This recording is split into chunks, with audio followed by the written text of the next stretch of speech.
I remember the cold steel corridors of our sub as if they were carved in my memory.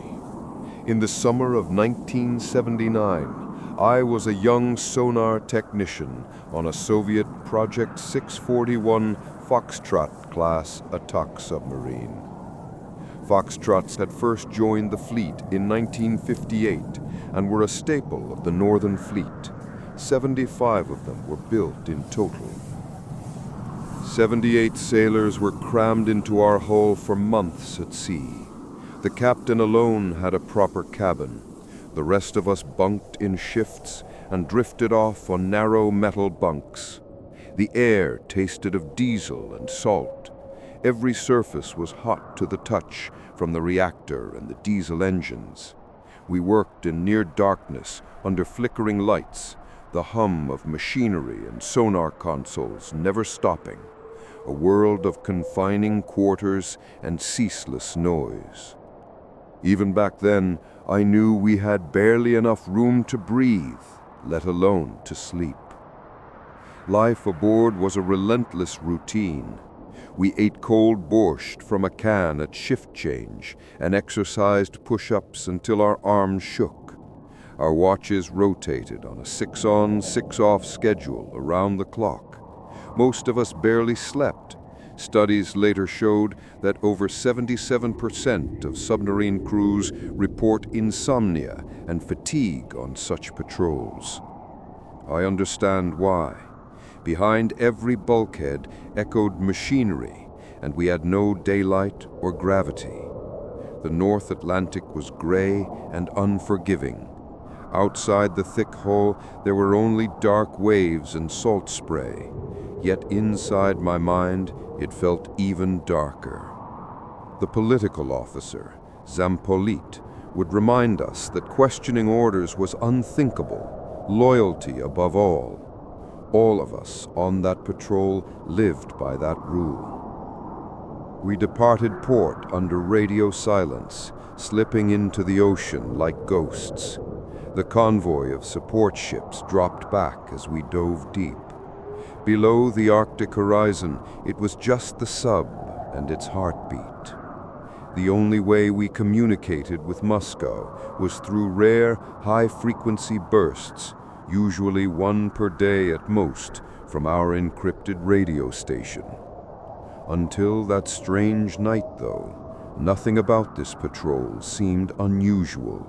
A routine surveillance run, keep our sonar on the watch for any NATO submarines, and return home in weeks. No one dared to question the mission, not even me. The first warning came quietly over the sonar earpiece.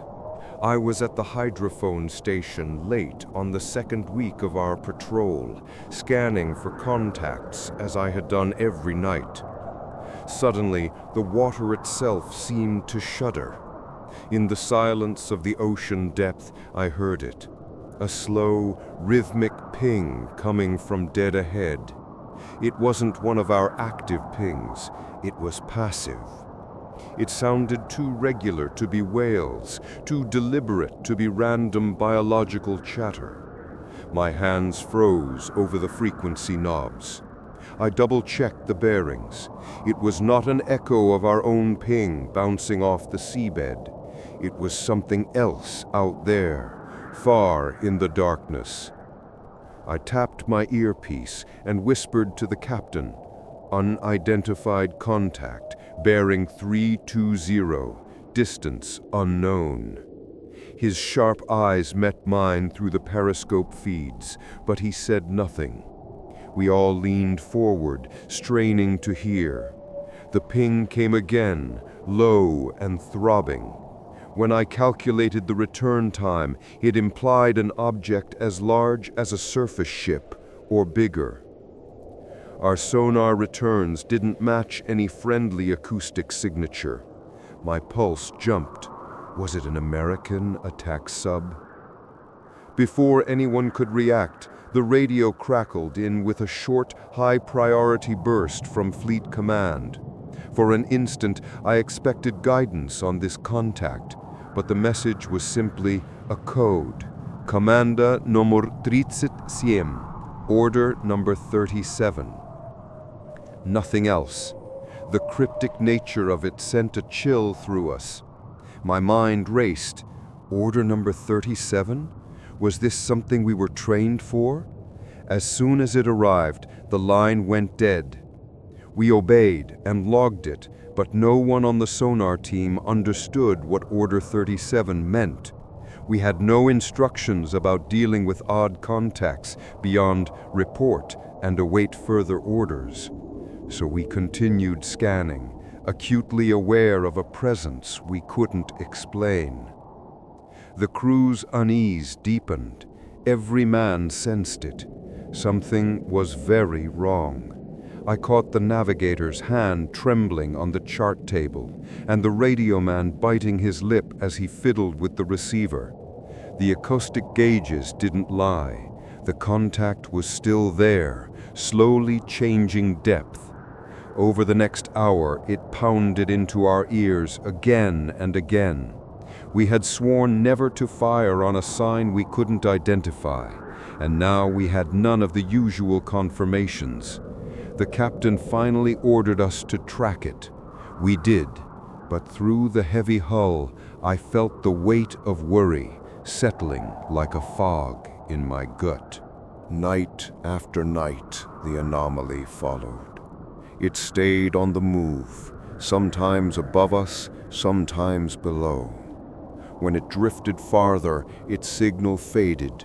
When it closed in, the pings thundered through our consoles. The whole boat grew nervous. The acoustic shift joked that we had entered Neptune's lair, but laughter was weak. Even the veteran sailors picked up on it. They started murmuring about ghosts under the waves or some mythic sea monster, rumors that passed from bunk to mess hall in tense whispers. One crewman swore he smelled rotten eggs, hydrogen sulfide, creeping through the ventilation when the contact was nearest. Another had been waking screaming from nightmares about drowning. Systems began to glitch as well. One midnight, I snapped out of a doze to alarm bells. The steering room reported compass deviation. Our gyro compass was flickering, even though we were still. A few hours later, emergency lights blinked across the hull for no obvious reason. Engineers scrambled to reroute power. Even the flushing toilet in the torpedo compartment jammed, water gurgling instead of draining, sending a foul stench through the bilges. It felt like the sub itself was fighting us, as if something was jamming our instruments. Inside, the confined heat and noise amplified every anxious breath. My hand shook on the sonar knobs. The incessant reactor roar in the engine room felt like a heartbeat I could not control. Over the intercom, I heard a petty officer mutter, "I've never felt cold down here before, only heat. Something's off." Everyone's nerves were frayed. We lost track of how many days had passed without sunlight, without fresh air. We lost track of time altogether in that magnetic pit. The suspicion grew, this isn't natural. None of us said it outright, but I'm sure we thought it. A non-human presence, or something that men had never catalogued. The sonar anomaly had become the center of our lives. Even the radio operator was watching the azimuth pointer instead of Moscow's intermittent signal. Each time the ping sounded, a quiet dread swept through the crew. We were sitting ducks in the middle of the ocean, and yet from Moscow came no apology or explanation, only silence on our broken instruments. Then, on the 9th day of tracking, the order finally came. It was 0200, and a crackling burst over the radio startled us. The Fleet Command code signal had our boat's prefix. It was addressed to us specifically. I poured coffee to stay alert as the captain answered the hail. After 30 seconds of static came a few terse words. Projekt Kudesnik, Vypulnit Nimedlena.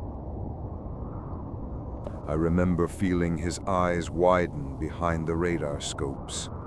No one knew what Project Kudesnik was. It wasn't in any manual. But in our Navy, orders from Moscow were final. We were trained to obey without question. The captain gave no explanation. He simply barked, "All stations, prepare for Kudesnik." What followed was madness. We were told to dive to 300 meters and maintain dead silence, to track the contact's position and, as the order implied, engage it if necessary. Everyone exchanged alarmed glances. No tactical sense, no context. We were to pursue an unknown. Maybe Kudesnik was code for pursue mystery. It felt like a trap, but we did it anyway. We tightened up the sonar bearings, adjusted ballast, and headed toward where the ping was strongest. The sub creaked under deepening pressure. Staring at the sonar scopes, all I could think was, why are we doing this? We couldn't ask, of course. By protocol, any second guessing could get a man in trouble. So we obeyed in silence, hearts heavy and wondering what fate Moscow had in store. As soon as we followed that order, everything fell apart. Under diving depth, the ping grew louder, more frantic, as if it knew we were coming. My radio station began crackling with static so fierce it even drowned our own sonar pings. Lights flickered rapidly. Alarms on the control board flashed red. In the commotion, someone shouted to man the fire control party, supposedly to prep torpedoes. The intercom buzzed with orders and alarms. For me, it was a blur. I remember screaming somewhere, whether inside me or out the comms, as the sonar started returning something horrific. In the blurry green scope, I saw massive shapes weaving just beyond maximum range. I keyjacked my mic in panic, but the channel was dead. Across the sub, others were shouting. The captain's voice was tense. "All stop! Emergency ballast blow!"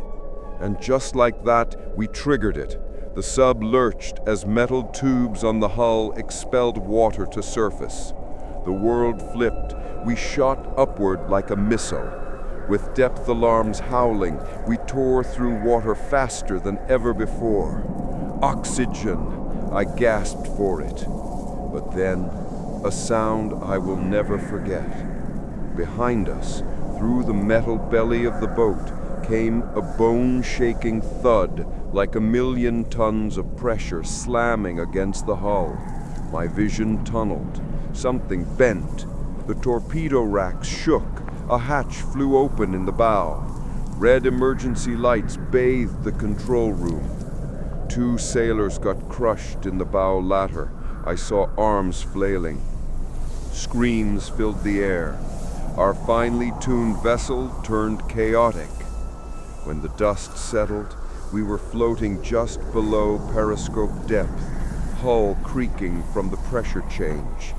On the scopes, the mystery contact was gone, vanished as though the ocean swallowed it. There was no victory, only our dead and a broken sub. I remember the captain standing very still at the helm, whispering words that sounded almost like prayer. Whatever Project Kudesnik was, it ended our submarine as a functional ship. I survived, barely. The official report would say we hit uncharted rocks, that our sonar was miscalibrated. In truth, to this day, I'm not sure what happened down there. Only that we followed orders beyond reason. We limped back to port on a buoyancy of luck and raw fear. None of us ever spoke of the voyage publicly, but I can never wash it from my mind.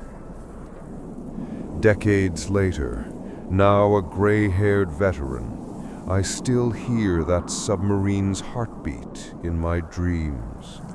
Sometimes in quiet mornings, I think of K-129, another Soviet sub that went silent in 1968.